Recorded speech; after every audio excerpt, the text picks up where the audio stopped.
예, 안녕하십니까. 들풀북수 출판사에서 전해드리는 성경 시간입니다. 정말 오랜만에 영상을 올리게 되었습니다. 좀 일도 많았고요. 또 쓰는 책도 있었고, 그래서 거의 다 마무리가 되어가는 중에 있습니다. 제가 오늘 잠깐 나눌 말씀은 지난번에 11조에 관한 부분을 올렸었거든요. 그러니까 이번 시간은 거기에 대한 좀 보충 설명, 좀 더 핵심적인 내용을 요약을 해서 말씀드리도록 하겠습니다. 11조에 대한 문제가 굉장히 큽니다. 큰데 우리가 이 부분을 먼저 읽도록 하겠습니다. 사도행전 15장 28절, 사도행전 15장 28절에 뭐라고 되어 있냐면, 성령과 우리는 이 욕이란 것들 외에는 아무 짐도 너희에게 지우지 아니하는 것이 옳은 줄 알았노니 우상의 제물과 피와 목매어 죽인 것과 음행을 멀리할지니 이에 스스로 삼가하면 잘되리라. 평안함을 원하노라 하였더라. 이 말씀이에요. 그러니까 예루살렘 모교회가 이방인들이 예수 그리스도 안으로 왔을 때 그들에게 어떻게 할 것이냐, 문제는 그거죠. 이방인들이에요. 근데 그들은 항상 부정했어요. 즉 유대인의 율법적 관점으로 볼 때에 부정했어요. 그렇기 때문에 그들과 교제할 수가 없었던 거죠. 왜냐하면 유대인들은 그리스도를 믿어도 여전히 율법적인 부분을 가지고서 믿었기 때문에. 이게 전제 조건입니다. 그래서 예루살렘 교회가 어떻게 하면 유대인과 이방인이 교제할 수 있을까? 친밀한 교제감을 나눌 수 있을까? 그러면 최소한 그들이 다른 율법적 행위보다도 유대인들이 가까이 할 수 있는 그런 조건이 뭘까? 그게 정결이거든요. 그 정결 예법 가운데에서 이와 같은 몇 가지 조건을 제시한 겁니다. 이방인들에게 유대인과 같은 율법의 조항은 요구하지 않을지라도 교제의 관계에 있어서만큼은 이 조항들이 지켜져야지만 충실히 유대인과 이방인들이 교제를 나눌 수 있다. 여기에 여러분들이 초점을 맞춰 주셨으면 합니다. 그리고 이제 그러다 보니까는 이제 오늘날에 지금 이제 유대인이 아닌 사람들은 다 이방인이잖아요. 이방인 된 우리의 입장에서 생각을 할 때, 그러면 그것만 지키고 다른 율법은 지키지 않아도 되지 않냐, 이런 의문들이 생기죠. 그런데 왜 11조를 요구하느냐. 근데 제가 앞전 그 설명에서 조금 좀 무리가 있었어요. 그래서 어떤 분이 이게 너무 좀 잘못된 요구가 아니냐 라는 이제 메시지를 주셔서 거기에 대한 보충 설명을 하게 된 겁니다. 자, 우리가 이 이방인 교회 또 이방인 성도로서 예수 그리스도를 믿는데 그 헌물에 대한 의미가 뭐냐라는 거예요. 하나님께 드리는 헌물의 의미. 그것은 유대인으로서 하나님을 인정하는 증거였어요. 그래서 너희의 모든 삶에 있어서 먹을 것과 입을 것을 주시는 분이 하나님이시다라고 하는 것에 대한 증거로 구약 시대에 하나님께서 요구하신 거거든요. 그리고 명령하신 거고요. 너희는 내 백성이요, 내가 너희를 먹이고 입히는 하나님이심을 너희 스스로가 증거해라. 무엇으로 증명할 것이냐라는 거죠. 내 안에 하나님 믿습니다. 놀렐루야. 여러분, 그거는 누구나 할 수 있잖아요. 하나님 믿어요? 예, 믿습니다. 증거가 뭐냐라는 거죠. 야고보가 뭐라 그랬어요? 행위를 보이라 그랬잖아요. 그 행위가 뭐예요? 그게 바로 헌물이에요. 11조라는 개념도 하나님께서 명령하신 그 헌물 안에 들어있는 거예요. 여러분, 무슨 말인지 이해가 되십니까? 그렇기 때문에 우리가 지금 이방인으로서 헌물을 드리냐, 11조를 드리냐 마냐, 이것은 우리가 논의할 문제조차도 되지 않아요. 당연한 거예요. 내가 누구를 믿기 때문에, 하나님 믿기 때문에. 그럼 내 생활에 있어서 생활의 헌물을 얻게 하신, 헌물이 아니라 생활비를 얻게 하신, 구하게 하신 그 모든 은혜가 누구로부터 오는 거예요? 하나님으로부터 오는 거죠. 우리가 지금 생활비를 농사를 짓지 않는 한, 한 50년치를 한꺼번에 받는 사람이 있나요? 없죠. 그렇기 때문에 우리의 생활비는 매달마다 그것을 증명하게끔 되어 있는 거예요. 그래서 하나님께서 내 삶의 주인이 되셨습니다. 하나님은 나의 하나님이십니다. 하나님께서 나를 도우시는 분입니다. 나는 하나님을 의지합니다. 하나님이여 내게 모든 것을 허락하시는 은혜에 대해서 감사합니다. 그 증명이 바로 헌물 드림이에요. 예배 드림 아닙니다. 여러분 착각하시면 안 돼요. 우리가 예배하는데 자꾸 말이 흘러가는데 이 개념을 여러분 정확하게 이해하셔야 돼요. 주일에 우리가 나가서 예배드림은 그분에 대한 존경과 또 그의 말씀을 우리가 기억하기 위하여서 그 자리에 가는 거예요. 헌물하고는 달라요. 그건 생활비의 문제로서 드리는 게 아니에요. 그렇기 때문에 여러분들 이 부분을 정확하게 기억하십시오. 11조도 헌물과 같은 거예요. 헌물의 일종이에요. 그렇기 때문에 내가 헌물을 드리든지 11조를 드리든지 아무튼 내게 있어서 내 생활을 채워주는 어떠한 것들에 대해서 하나님 앞에 헌물로 드리는 그러한 부분이 있어야 해요.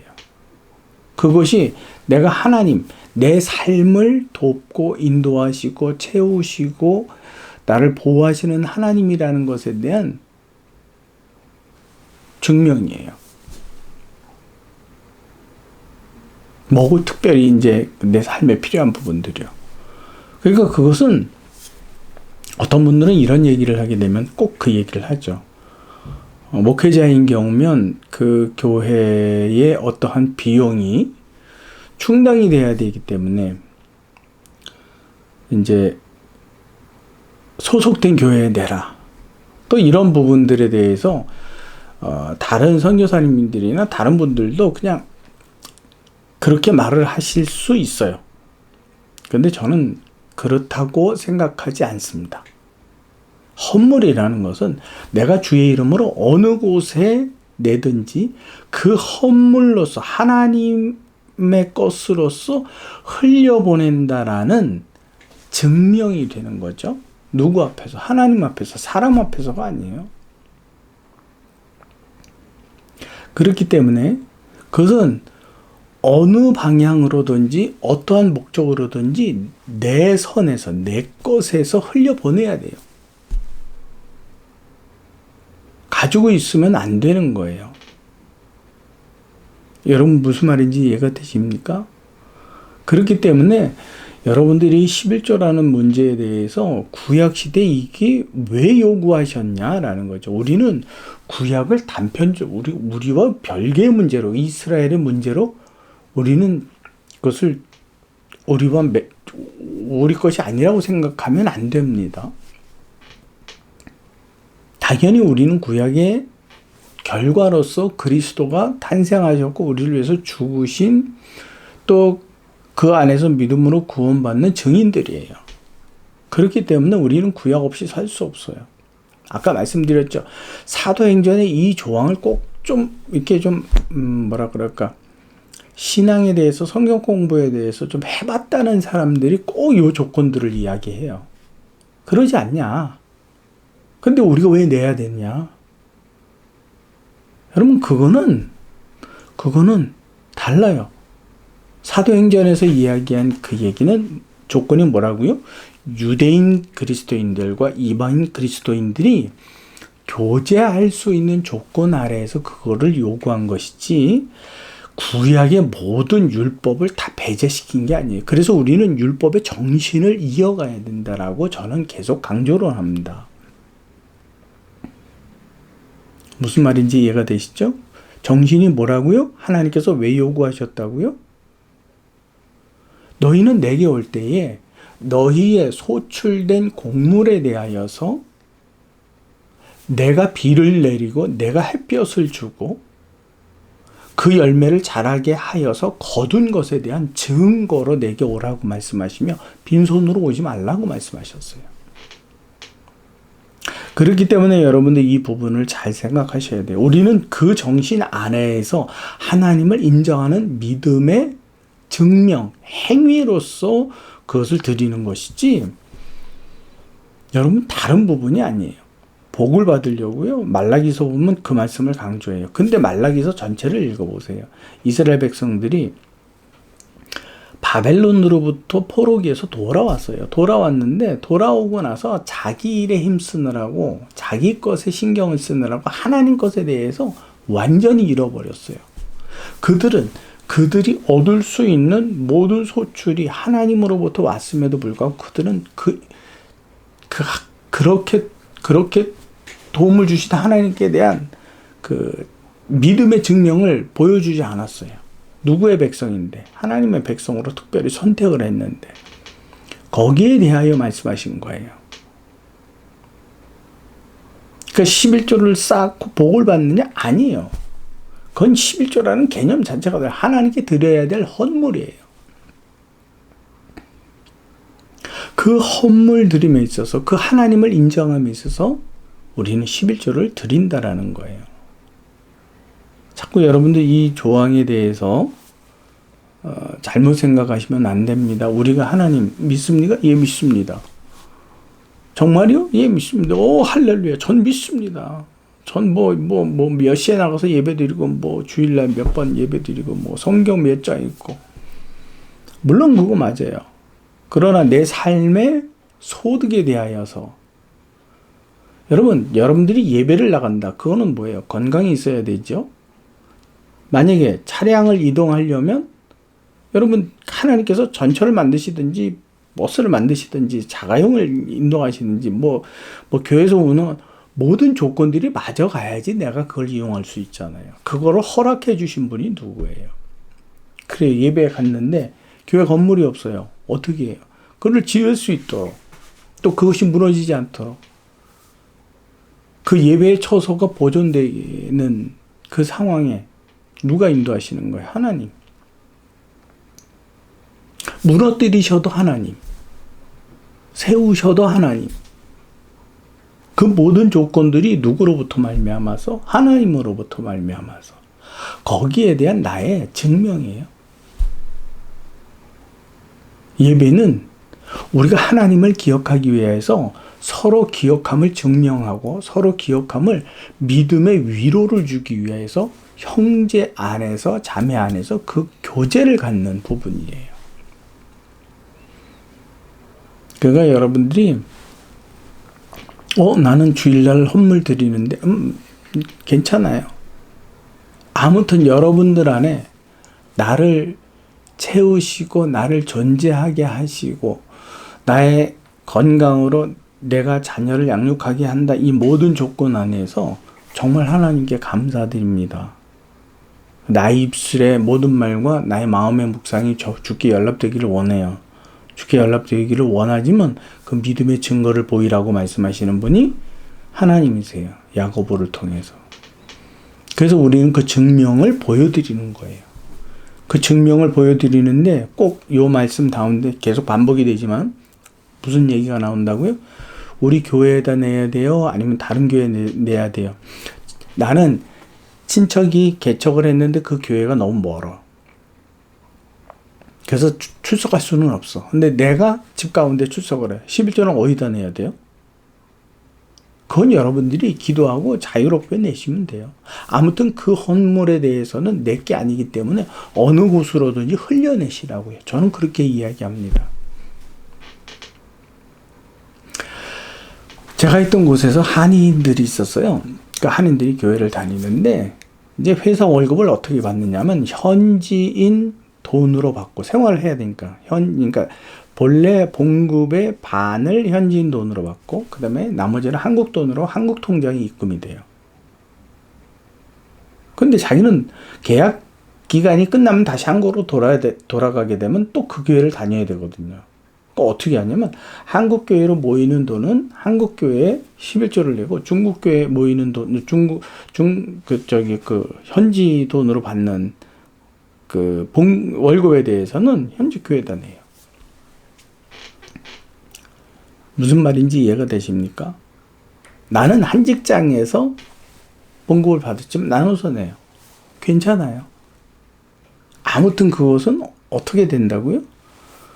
내게서 흘려보내야 될 누구께 드리는 헌물이에요. 하나님이에요. 헌물이에요. 그걸 여러분들 꼭 잊지 마십시오. 그것에 대해서 복을 받는다 안 받는다? 그건 말라기서 이야기를 잘못 이해한 거예요. 헌물 때문이 아니라 그걸 믿음으로 하나님은 나의 하나님이시라는 걸 증명했기 때문에 하나님께서 거기에 대한 복을 허락하시는 것이지, 그것이 물질의 복과 연관된 복이 절대로 아닙니다. 여러분들은 이거 꼭 잊지 마십시오. 그리고 그렇게 설교하는 것에 대해서 여러분 좀 생각을 해야 돼요. 아니, 생각을 좀이 아니라 많이 하셔야 돼요. 그래서 다음번에는 이제 이 헌물에 대하여서는 제가 말씀드리지는 않겠습니다. 혹시 또 다른 질문이 있다면 제가 할 수 있는 설명은 그 11조 먼저 편하고 이번 거하고, 저는 이방인으로서 율법을 지켜야 돼요? 예, 지켜야 돼요. 우리는 율법의 조항을 지키는 것이 아니라 율법의 정신을 지키는 거예요. 살인하지 말라.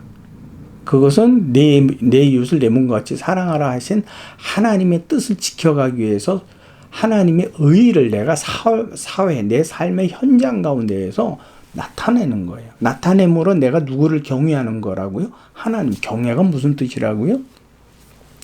두려움으로 예배한다라는 뜻이에요. 내가 근데 사람을 하찮게 여겨요. 정말 내가 저기 CEO인데 내 회사에서 근무하는 사람들 하찮게 여겨요. 내가 최고라고 생각해요. 그 사람은 그래도 예수를 믿어요. 그 사람은 믿음의 실천들이 나타나지 않는 거예요. 하나님을 사랑한다면 그의 형상에 같이 있는 모든 이들에 대한 존중이 있어야 돼요. 그러니까 여러분들, 우리는 이방인으로서 율법의 조항은 지키지 않습니다. 그러나 율법을 숙지해야 될 필요가 있어요. 왜요? 율법이 요구하는 하나님의 생각, 율법의 정신이 뭐냐라는 거죠. 왜 율법을 주셨느냐? 우리는 그것을 그것을 우리의 삶 속에서 실천하기 위해 율법에 대한 이해가 있어야 돼요. 무슨 말인지 여러분 이해가 되시죠? 율법보다 더 위에 있는 게 뭐예요? 하나님의 뜻이에요. 그 뜻이 뭐예요? 의와 믿음이에요. 그것을 이 땅 안에 실천하는 거예요. 저도 오늘은 좀 오랜만에 이 영상을 찍게 되니까 말도 좀 잘 안 나오고 좀 어리버리한 부분들이 있네요. 양해 부탁드리고요. 우리 앞으로 이 들풀북스를 통해서 하나님의 말씀을 보다 더 깊이 이해하는 시간 갖도록 하겠습니다. 수고하셨습니다. 혹시라도 그래도 의문이 나요 하시는 분은 들풀북스 네이버에 치시면 카페가 나옵니다. 거기에 문의사항에 Q&A가 있는데 거기에 질문을 해 주십시오. 그러면 제가 얼마든지 거기에 대해서 답변을 드리도록 하겠습니다. 수고하셨습니다. 여기는 들풀북스 출판사에서 전해드리는 11조에 관한 내용 두 번째 시간이었습니다. 마치겠습니다.